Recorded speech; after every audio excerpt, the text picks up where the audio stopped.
আমি রঞ্জন বসাক বিষ্ণুপুর থেকে বলছি। আমার 1 বছর আগে স্ট্রোক হয়েছিল। হওয়ার পর একটা সাইড পুরো নষ্ট হয়েছে।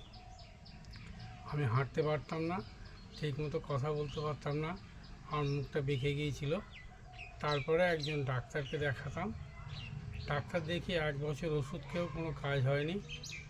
দীর্ঘদিন একই অবস্থায় ছিলাম। পর আমি ভেলোরে যাই, ভেলোরে গিয়ে ডাক্তার দেখায়।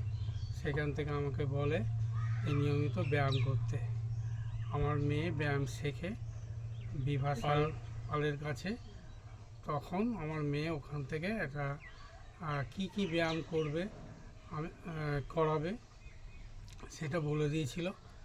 মেয়ে আমাকে এগুলো করাতো।